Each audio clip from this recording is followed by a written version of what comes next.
It's been a little bit of a crazy day today. We had a lot of recordings to do. So I took a break real quick and grabbed dinner with the wife and kids downstairs. And now I'm back for the interview I'm most excited about. And that's with Dr. Hugh Ross. Uh, Doctor, this is a little bit more informal than we've had in the past, um, mostly because we're moving into the YouTube space. So we're kind of taking on a different form, I guess you could say, of our show. Whereas we were before much more formal, much more scripted and long form with our episodes. So first of all, I wanted to thank you for being on the show today.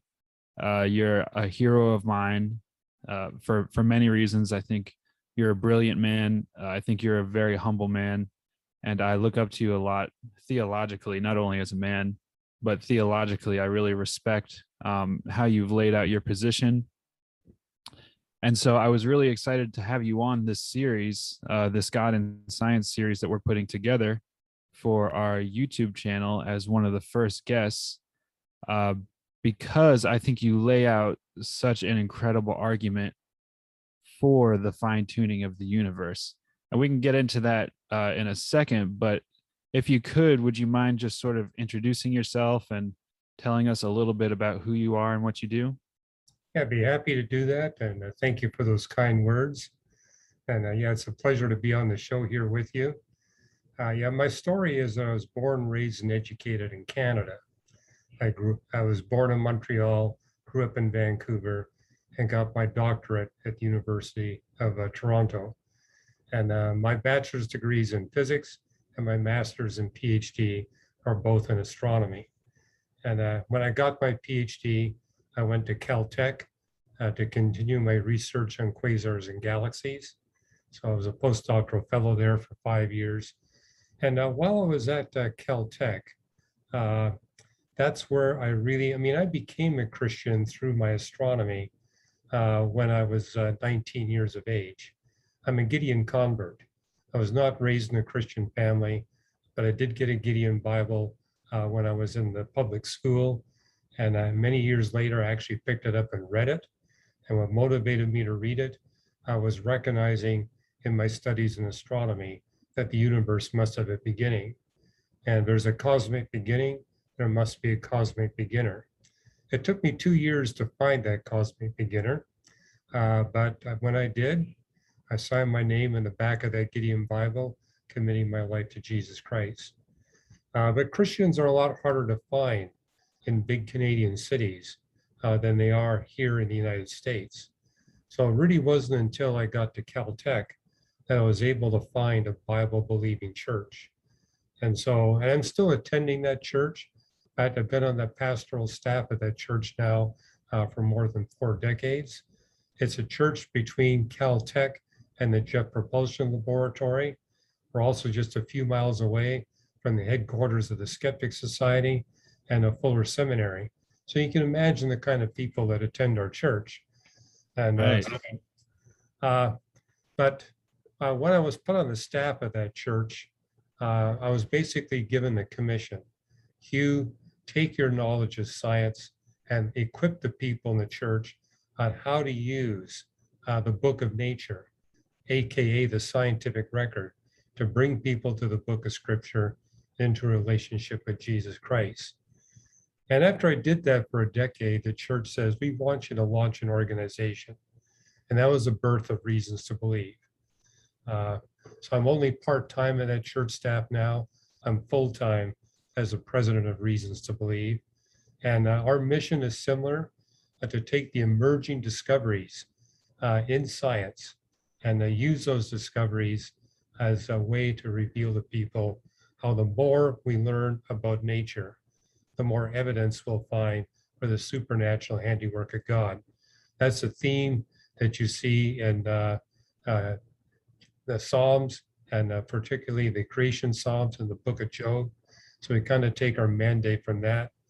Let's study the book of nature. You see that in Psalm 19. God gave us 2 books, the book of nature and the book of scripture. And through the study of both, that I think we can bring the good news of salvation to all the people groups of the world.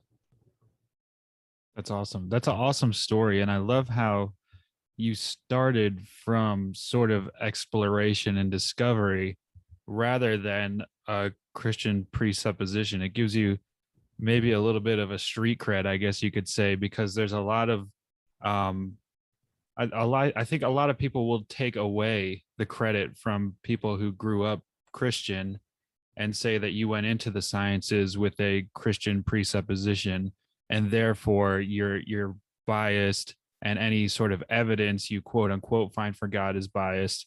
And so I think your story makes it interesting because you sort of came at it and started with the evidence and then became a Christian afterwards. Yeah, and Uh, I'm by no means alone.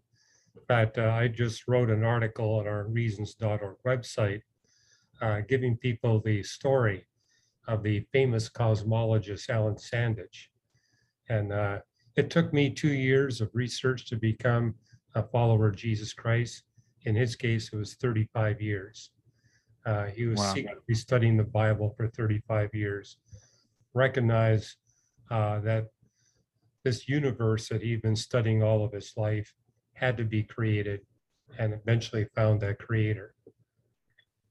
So can you kind of walk me through what got you to that point? So what were you studying in the sciences that led you to believe that there must be a creator? Well, astronomy gripped me from the age of 7 onwards. So during my growing up years, I was reading 4 or 5 books on astronomy and physics per week. And so from the age of 8 onwards, I kind of focused on different subdisciplines of astronomy and physics. And it was at age 16 that I spent a year studying cosmology, the origin and history of the universe.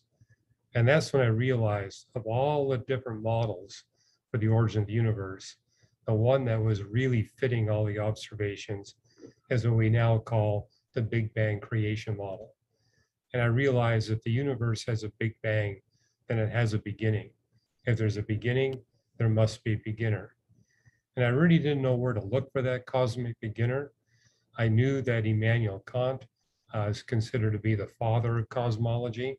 So I read his critique of pure reason, and I recognized there's a lot of things that weren't fitting what I knew to be true about the universe. I looked at another philosopher, Rene Descartes, and that's when I said, well, maybe I need to look at the holy books that undergird the world's religions. They all believe that there's a cosmic creator.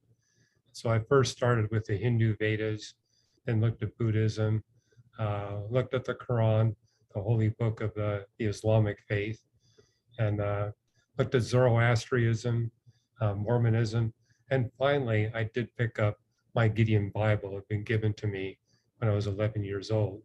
So starting at age 17, I began to go through a Gideon Bible.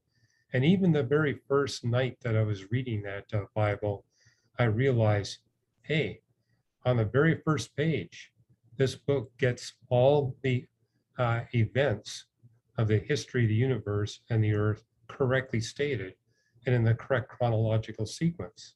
Hmm. I looked at a lot of other creation stories before that. None of them came close to getting very much of anything right at all. And here is the Bible getting a perfect score. And so that's what motivated me. So I'm going to keep reading this book. And my test was I'm going to put each of these holy books in the best possible interpretive light. But in that best possible interpretive light, if I find contradictions and errors, then I know this is not from the creator of the universe. And I studied the Bible for a little more than 18 months, basically between midnight and 2 in the morning. I didn't want anybody to know what I was doing Hmm. because I knew I would come under a lot of ridicule if people found out. But I was studying it in secret. And over the course of 18 months, I realized there are passages in this book I don't understand. But the passages I do understand, I've not been able to find a provable error or contradiction. Hmm. And what really got to me is I found over 100 places in the Bible where it had accurately predicted future scientific discoveries. It wasn't just Genesis 1. Passages throughout the Bible were declaring science that was way beyond the science of the Bible authors. And also noted that the Bible was filled with prophecies, predictions of events in future human history. And likewise, the Bible got a perfect score. And so it was at age 19, I realized the only possible explanation, rational explanation for what I discovered, this book must be inspired by the one that created the universe. And that's where I went to the back of that Gideon Bible and signed my name there, committing my life to Jesus Christ. I mean, the Gideons don't let you off the hook. They Yeah, got you, like they got a place for you to sign your name and date it. So I not only put the date in, I put the exact time in when I made that commitment. that's funny. Do you still have that Gideon Bible? I do. I don't have it That's with me cool. to show you, but Yeah, I still have that. And that's cool. it's a bit dog-eared, and you can only see half of my signature now. Yeah, Uh, I still cherish and prize that Gideon Bible. I'm sure. Yeah, I also have the same Bible that I received when I first got saved, and it's just completely destroyed at this point. um, so I wanted to ask you, the theory before Big Bang cosmology really took over, that was called the steady state theory, right? Actually, Big Bang came first, Steady Okay. came second. And the reason why is there were some cosmologists who were really disturbed by this idea of a cosmic beginning. And they were disturbed for theological reasons, not scientific. It's like, this idea that there has to be an agent that creates the universe. They found that philosophically repugnant. And so they came up with this idea, okay, the universe is expanding, but there's a force that continuously brings new matter into existence so that the universe kind of looks the same at all different times. The universe is eternal. And that's the model of the universe that predated Big Bang cosmology. In the 19th century, cosmologists were saying there is no beginning, the universe is eternal. It was a discovery of the galaxies moving away from one another and Einstein's theory of general relativity that basically was the first scientific clue we had that the universe had a beginning. But yeah, models like the oscillating universe, the steady state universe, the hesitating universe, these are all models proposed in the 20th century to avoid having to conclude that there's a cosmic beginner responsible for bringing the universe into existence. But in the 21st century, the observational evidence is utterly overwhelming for the Big Bang creation model. There are a couple of atheist astrophysicists that are still holding out, but they really cannot draw any scientific evidence for their position.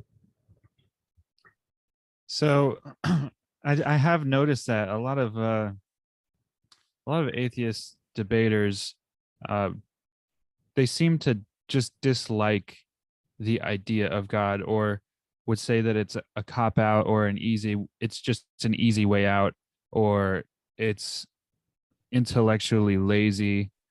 Um, but I've heard you argue the opposite and say that it's the more intellectually rigorous discipline is to just simply follow the evidence, follow the science, and see how it concludes.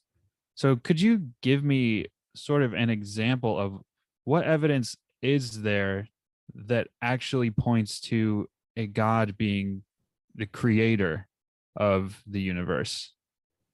Well, it's interesting how you phrase this because a couple of years back, I debated the British chemist Peter Atkins.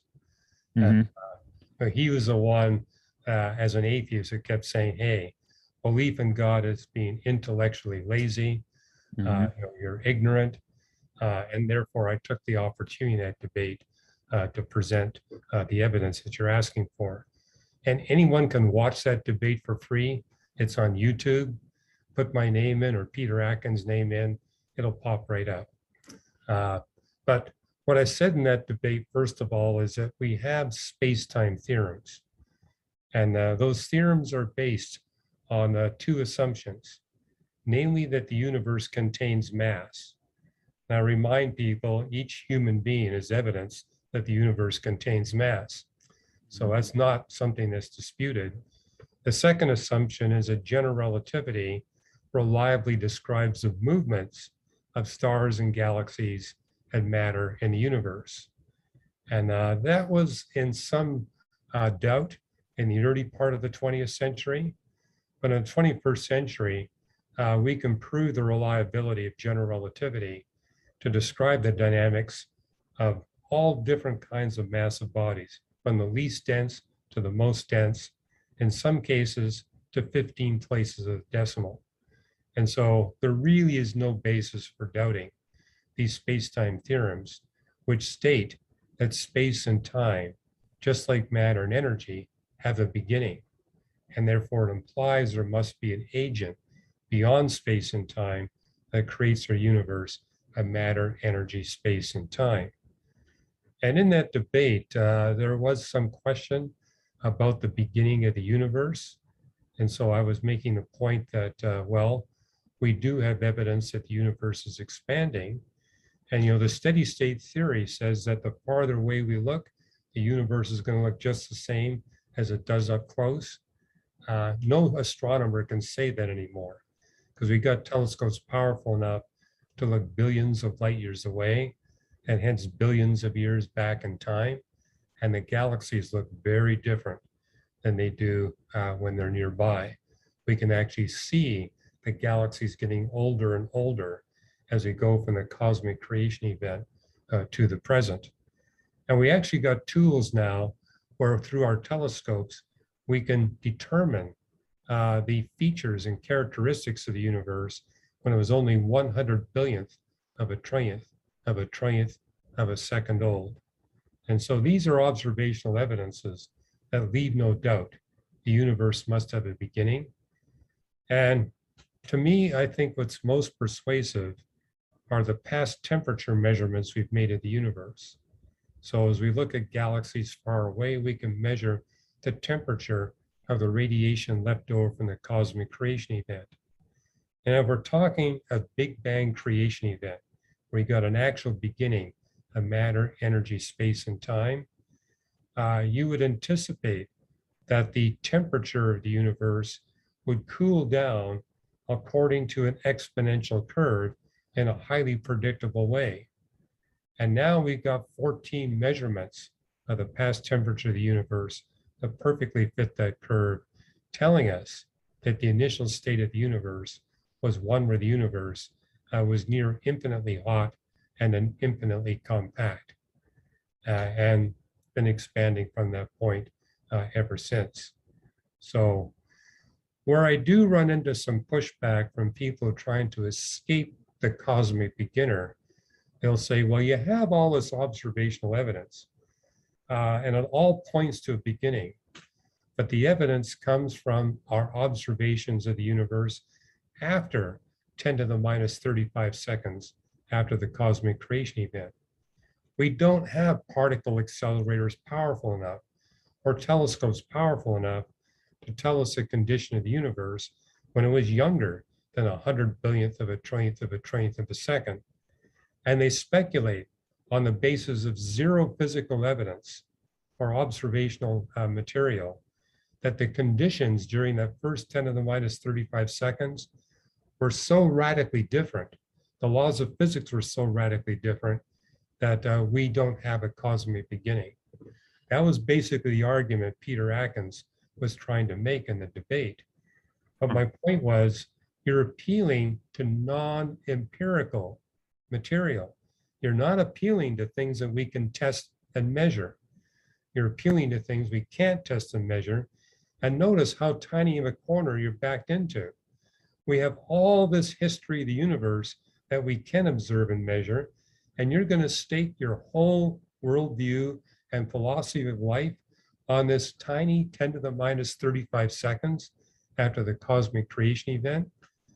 But the story I tell in the 4th edition of The Creator and the Cosmos, for the first time, we now have observational tools that can penetrate what is called the quantum gravity era. what the universe was like when it was earlier than 10 to the minus 35 seconds. And now those new tools are consistent with the universe having a beginning, consistent with the space-time theorems. And I cite that as evidence. The more we learn about the universe, the more evidence we accumulate for the supernatural handiwork of God. It always goes in that direction. It never goes against that direction. And that should tell us something. But I still run into atheist physicists who say, I won't believe in Jesus Christ until I see absolute proof that Jesus Christ is the creator of the universe. Mhm. And my response to that is, that'll never happen. Mhm. I don't have absolute proof my wife exists, even though I've been married to her for 4 decades. Now, I have Right. a lot of experimental evidence.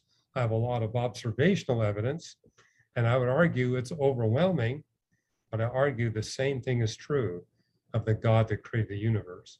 We have overwhelming evidence that leaves us with more than adequate practical proof that there is a God that created the universe. So I kind of wanted to get into a little bit of that evidence, and I have your book Improbable Planet here, which I read. I also read Creator of the Cosmos, both of which are fascinating books and excellent reads. And in this, a lot of what you talk about is the fine tuning of the universe argument. And I just wanted to see if, real quick, you could tell us what that is in general, the fine tuning. Well, a lot of astronomers and physicists that used to identify themselves as atheists, they now have adopted deism. Because of the arguments I just shared with you, they say, yes, there has to be a causal agent that brought the universe into existence. We can't deny that. But what they are committed to deny is that that causal agent is a personal being, Hmm. a personal being that is engaged with his creation, watching how we human beings are living out our lives. And that's where I would appeal to fine tuning. Fine tuning reveals that it's not just deism, it's theism. As a matter of fact, we've developed a new fine tuning argument that reasons to believe to say it's not just theism, it's a redeeming God. It's the redeeming God of the Bible. A God who's designed the universe in such a way as to make it possible for billions of human beings to be redeemed from their propensity to commit sin. And we would argue that every component of the universe, Earth and Earth's life, and every event in the universe, Earth and Earth's life, plays some role in making possible the redemption of billions of human beings in a short period of time. And I make it a point every week to publish an article. It's called Today's New Reason to Believe. And most of those articles, I'm talking about new scientific discoveries that make for greater fine-tuning evidence than we had the week before. In fact, I just posted one this past Monday. Every Monday, I post one of those on my Facebook and Twitter pages and also at reasons.org. And just to give you an example, this will be coming out in a few weeks, is that we now have even stronger evidence that if it wasn't for 2 rocky planets in our solar system merging together when the Earth was young and allowing the proto-Earth to gain extra mass and the collision being of sufficient force that it dissipated Earth's atmosphere and Earth's ocean, because Earth was born with a very thick atmosphere and a very deep ocean, which would have made advanced life impossible. But this merger event allowed us to have a thin atmosphere and a thin layer of surface water. So the continents would be possible, and we could recycle the nutrients and make advanced life possible. But this event also gave rise to the moon. And the moon began very close to the Earth, just a few Earth radii away from the Earth. And because of the way the moon formed, it had a hot core of molten iron. And likewise, the Earth had a hot core of molten iron at that point. Now, If you circulate that molten iron, you get a dynamo, which produces a magnetic field. And because the Earth and the moon were so close together, the mutual tidal forces they exerted on one another circulated the liquid iron inside both the Earth and inside the moon. And because the two bodies were so close together, their magnetospheres coupled. So you had this coupled magnetosphere enveloping both the early Earth and the early moon. And what's amazing is we now have calculations that tell us if it wasn't for that coupled magnetosphere, Earth would have lost all of its water and all of its atmosphere in the first 400 million years of its existence. And there have been no life ever possible on the Earth. But it was thanks to that coupled magnetosphere that the radiation from the sun and the particles in the wind from the young sun did not strip away all of our atmosphere and all of our water. Now, the moon is far enough away today where it doesn't contribute to the circulation of the liquid iron. There are other reasons, because right now the Earth is cooled enough where it's got a solid inner core and a liquid outer core, and that actually circulates and causes our dynamo to operate. But the good news is the sun is no longer as big a problem as it was. In the first 500 million years of the history of the sun, its particle radiation wind was 10,000 to 100,000 times stronger than it is today. And so now that the sun is quieted down, we're no longer at risk of having our atmosphere stripped away or ocean stripped away. But here's where the fine tuning comes in. If you don't have an Earth-Moon system that forms like our Earth-Moon system formed, with the identical features, characteristics of the Earth-Moon system, there's going to be no possibility for life on that planet, which means that it's quite likely planet Earth is the only body in the entire universe that has the capability of sustaining life for any significant period of time. So that got published just a few weeks ago. And it's like, it basically makes that point that you see in Job and in Psalms. The more we learn about the universe, the more we learn about nature, the more evidence we see for the supernatural handiwork of God. Yeah, and I love that. And I love hearing sort of the history that's pre-human. You know, it just sort of shows for Christians, it just sort of shows God's love for people, because for millions of years he was preparing for the redemption of his people. And so I love hearing all those fine-tuning arguments from prehistory. I think it's beautiful. And Like the Improbable Plan, I think you're going to like my next book. It's coming out in a few months. It's called Design to the Core, where I basically take this argument that I just gave you and say, we can make a similar, powerful, fine-tuning argument on the scale of our super galaxy cluster. We live in the only super galaxy cluster that has the characteristic features that makes life possible. We also live in the only galaxy cluster where that is a possibility. The only galaxy group, the only galaxy. I could list for you over 200 different fine-tuned features of our Milky Way galaxy that are designed to make advanced life possible in our Milky Way galaxy. And in Design to the Core, I've got a figure where I show you the structure of our Milky Way galaxy and then that of 12 other spiral galaxies that come the closest to matching these fine-tuned features. And you look at that figure, these other 12 look nothing like our Milky Way galaxy. I mean, it's crazy. You ever watch the Star Wars movies? They all begin with a galaxy far, far away. Yep. We astronomers have looked at galaxies far, far away. None of them are candidates. They need to rewrite the plots of those Star Wars movies. They're just so implausible. They are. I mean, it continues.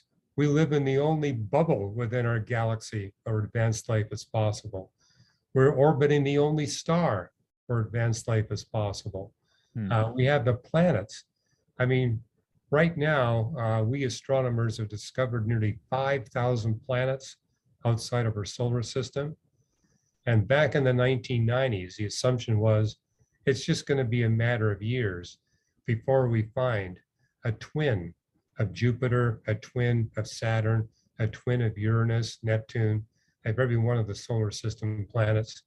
Well, 5,000 planets later, we've yet to find a single planet that's anything like any one of the 8 planets in our solar system. And this led to an amazing discovery, namely that every planet in our solar system has fine-tuned design features that if they didn't exist, there'd be no possibility of advanced life here on planet Earth. So a couple of months from now, our family is going to be celebrating Thanksgiving. And I'm going to make sure when we have our Thanksgiving prayer, we thank God for Mars. We thank God for Venus, Mercury, Neptune. Moreover, I think we need to thank God too for the 5 comet and asteroid belts. We see asteroid and comet belts around lots of other stars. None of them are like any of the 5 belts in our solar system. And it's also led to the recognition. Even the comet and asteroid belts are designed to make advanced life possible here on planet Earth. So I've heard two main arguments against the fine tuning of the universe that have kind of stuck with me. And one of them sort of takes what you were saying and flips it. And I've heard Neil deGrasse Tyson say this, I've heard Peter Atkins say this, that the universe is more fine tuned for death, or Peter Atkins in your debate said rocks, than it is for life. So, what would you say to that argument? Because it seems like for the most part, there's just death in the universe. Yeah, I mean, Neil deGrasse Tyson has been quoted as saying, the universe is out to kill us. Once you get past planet Earth, it's just deadly conditions everywhere you go. Mm-hmm. And that is a true statement. I mean, as we astronomers look out in the universe, everywhere we look, we see hostile conditions, and especially hostile conditions for advanced life. But theologically, this would be consistent with God achieving his purposes in creating the universe by having one planet on which advanced life exists, where the creator of the universe can come and offer redemption to all those advanced life spiritual beings that exist on the planet. And so it kind of settles a 2,000-year-old debate amongst Christian theologians. Did God create many planets on which life exists, or did he do just one? And the Bible doesn't really give you a clear answer to that. Either way, you could go in terms of Christian theology. And those who have argued that God has done it multiple times have basically said, when we read the Bible, especially the creation Psalms, you can't escape the fact that God really enjoys creating. And given how much he enjoys creating, why would he stop at just one planet in this entire universe of, a trillion planets? He's got to have done it elsewhere. But then other theologians say, when you look at the Gospels, notice that Jesus frequently refused to perform miracles. He would only perform miracles that were, consistent with the purposes for why he came to the earth. And so the principle is, we see no evidence in the Bible that God ever performs a gratuitous miracle. A miracle is not essential to achieving his purposes. And these theologians argue from that context, we would expect that Earth would be the only planet in the universe in which advanced life exists. But it raises a question, and this came up in my private dialogue with Peter Atkins, is okay, then why such a big universe?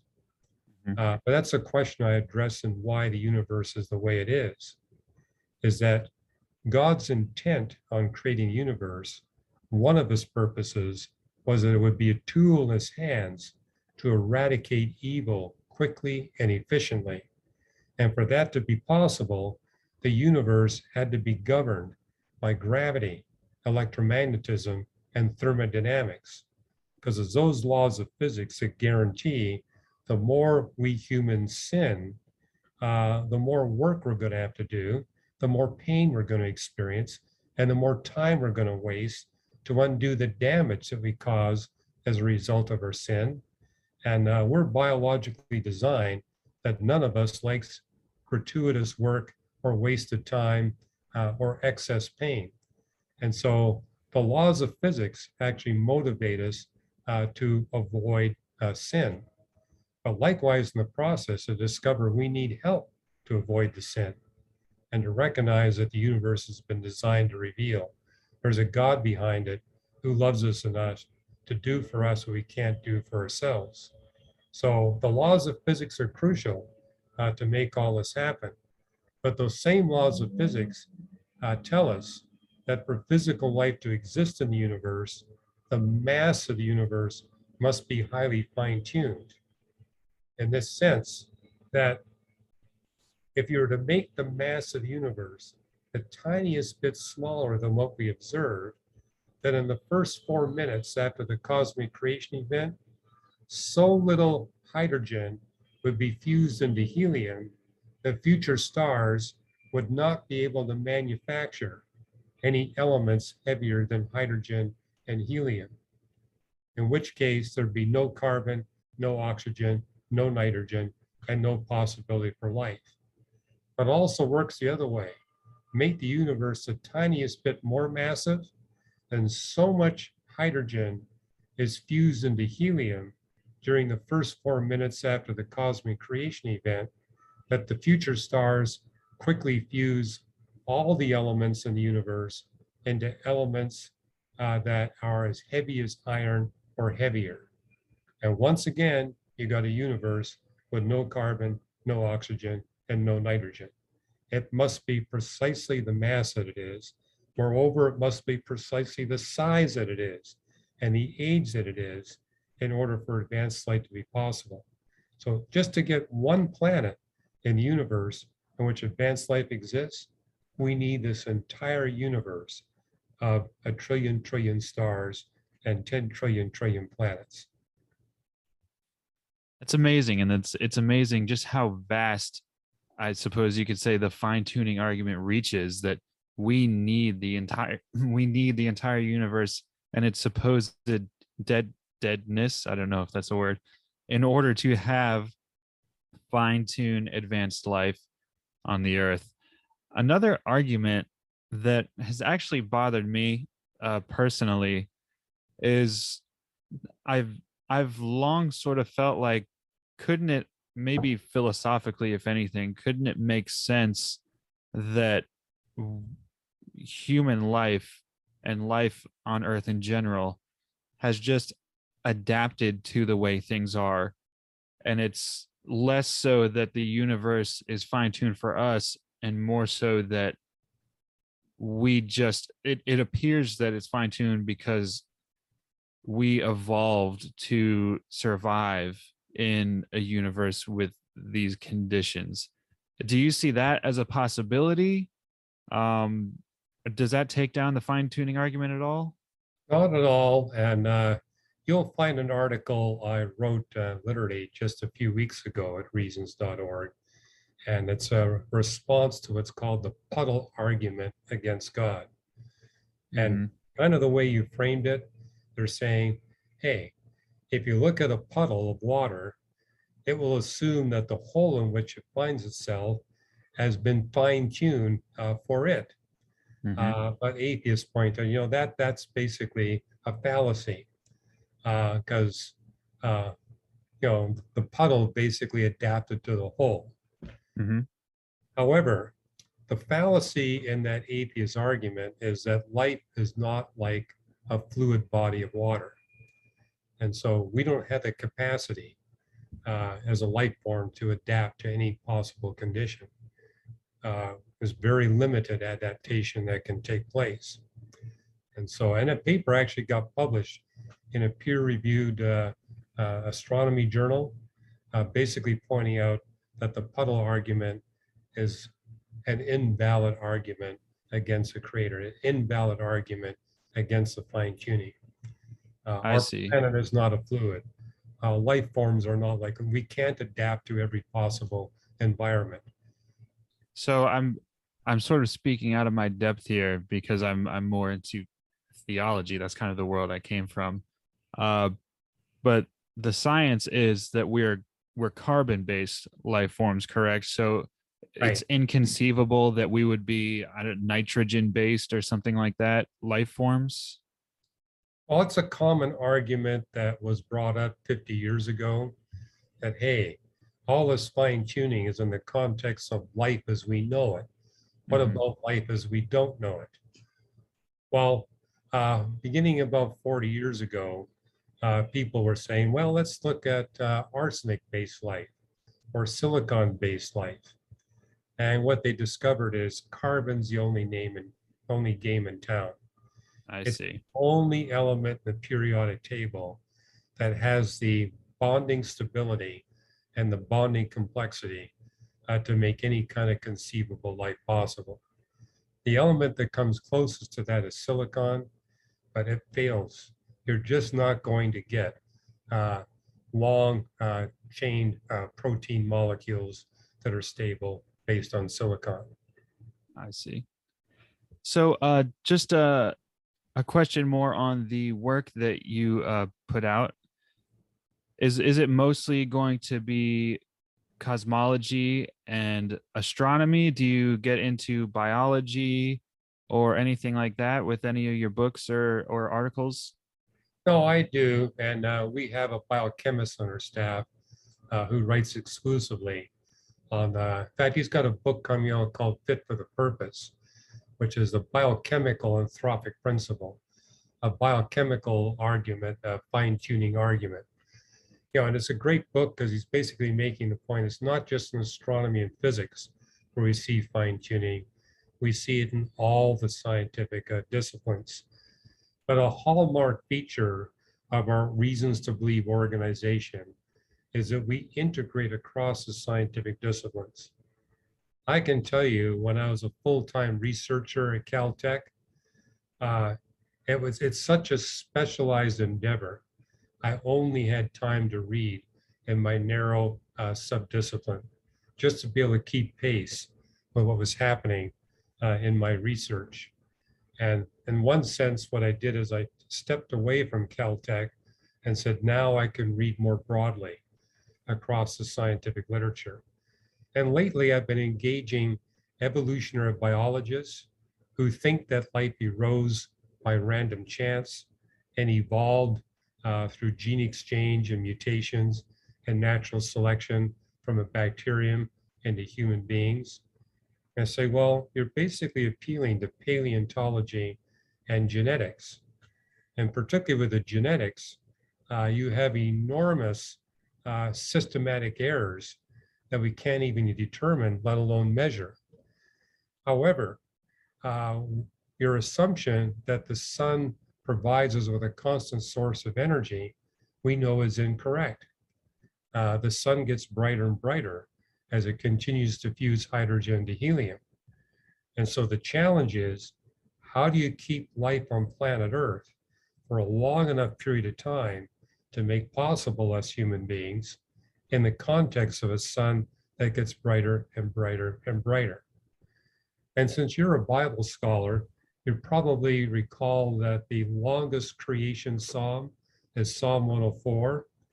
And the 29th and 30th verses say, it's a property of all life to die off, but God recreates and renews the face of the earth. Hmm. And just recently I was talking to evolutionary biologists. So when you look at the fossil record, we see it's filled with mass extinction events that are quickly followed by mass speciation events. He was an atheist, and I says, that was actually stated in the Bible 3,000 years ago. And so I took him to Psalm 104, where it talks about how life dies and God recreates and does this repeatedly. And I said, that's crucial to compensate for the brightening of the sun. And so what God has done is that he removes life wholesale from planet Earth and replaces it with new life. But the new life he designs to be more efficient at removing greenhouse gases from the atmosphere. So as the sun is getting brighter and brighter, Earth's atmosphere becomes less and less efficient in its capacity to trap heat from the sun. And my point was only a mind that knows the future physics of the sun would know what life to remove from planet Earth and what new life to replace that life with, the diversity, the abundance, and the timing. Now I said, given how rapidly the sun is brightening, we astronomers have calculated how frequently you need a mass speciation event followed by a mass extinction event. It would need to happen about every 30 to 35 million years. And so I asked my paleontologist friend, how frequently do we see these mass extinction events followed by mass speciation events? And he smiled at me and says, yeah, it's about once every 30 to 35 million years. So that's an example where if you integrate across the different scientific disciplines, you get an increasingly stronger case that there is a creator that is behind the whole history of life. And I would argue with theologians, we need to apply the same principle of the Bible. The Bible is 66 books. If we want to be true to our biblical theology, we have to integrate across all 66 books. So I think that's interesting that you brought that up, because I think a lot of people take their creation theology solely from Genesis. This might be a little bit off topic, but I know that you've debated young earth creationism, and I wanted to know your thoughts on it as it pertains to the fine-tuning argument. If I was a young earth creationist, would I still be able to use the fine-tuning argument, or do you think that that position takes away from the fine-tuning argument? Yeah, it's a good point. You basically have to abandon the fine-tuning argument from a young earth perspective. I mean, you Yeah. could maybe argue based on the fine-tuning of the human body. So take something that's in the present area. But the strongest fine-tuning evidence comes from that time period before human beings, not after human beings. So all that evidence is off the table from a young earth creationist perspective. And I've debated two young earth creationist astronomers. I think there's only two in the whole world. They both made the comment, yeah, you can use the fine-tuning argument. We can't. Wow.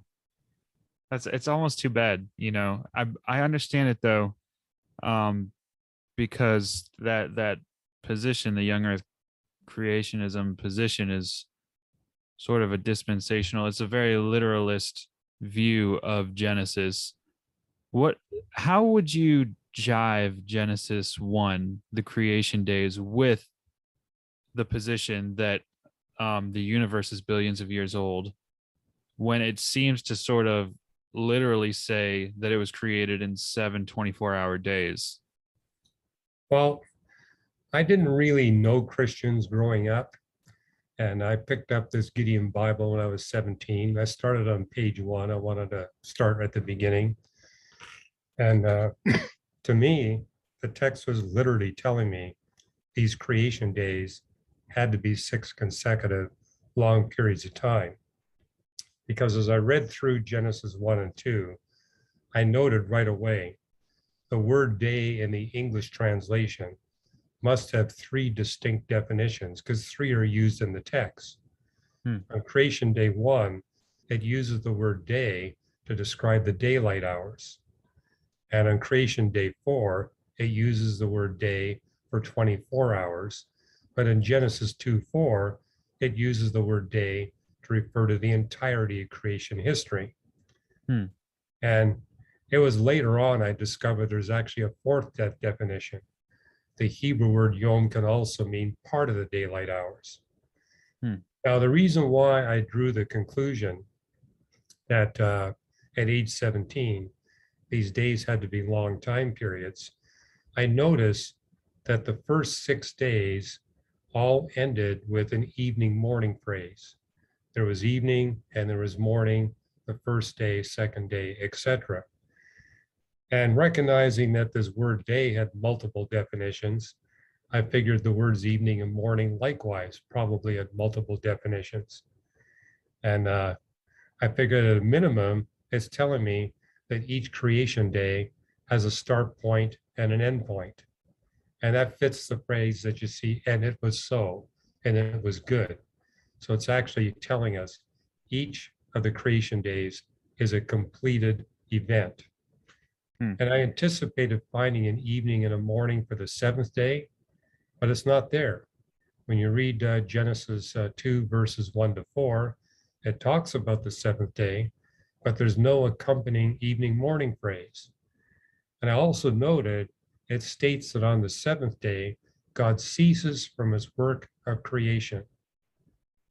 And that was a light bulb moment for me at age 17. Because what happened when I was growing up, I was focusing almost all of my time on studying astronomy and physics. And my parents thought I was being obsessive in that study. I don't know why, but they did. And so when I was about 11 years of age, they bought our family this big, thick book on evolutionary biology, knowing that if they wanted to get me to study something besides astronomy and physics, it had to be science. Now, I was the only one in the family that read the book. I remember going to my parents saying, Mom, Dad, the numbers don't add up. There's all this speciation before humanity, and there's hardly any after humanity.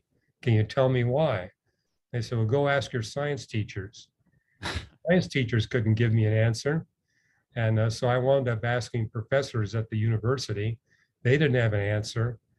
But the first time I picked up that Bible and went through Genesis chapter 1, I said, this answers the fossil record enigma. Hmm. For 6 days, God creates. On the seventh day, it stops.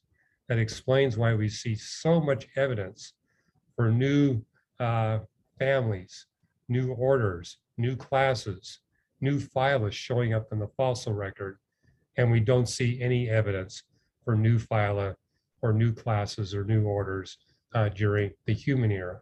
For 6 days, God creates. On the seventh day, he stops. But I also made a commitment. I'm going to read through the entire Bible before I draw any conclusion on the length of these days. And I found two texts, Psalm 95 and Hebrews 4, that state explicitly, we're still in God's seventh day. So that told me the seventh day has to be a long period of time. Hmm. The other piece of evidence that got to me was Genesis chapter 2, because in Genesis 2, God creates the man first and the woman second.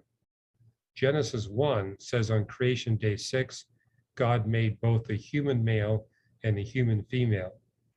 But in Genesis 2, there's a passage of considerable time between God creating Adam and God creating Eve. I mean, theologians point out that Adam went through 3 careers before God creates Eve. Yeah. And here you got God commenting that the man is alone. And most men, it takes longer than 24 hours before they feel lonely.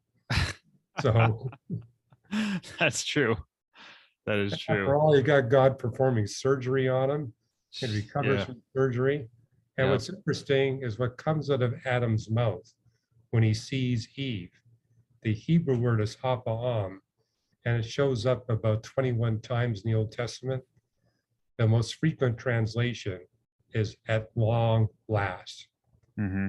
So that tells me day 6, likewise, must be a long period of time. Now, Yeah.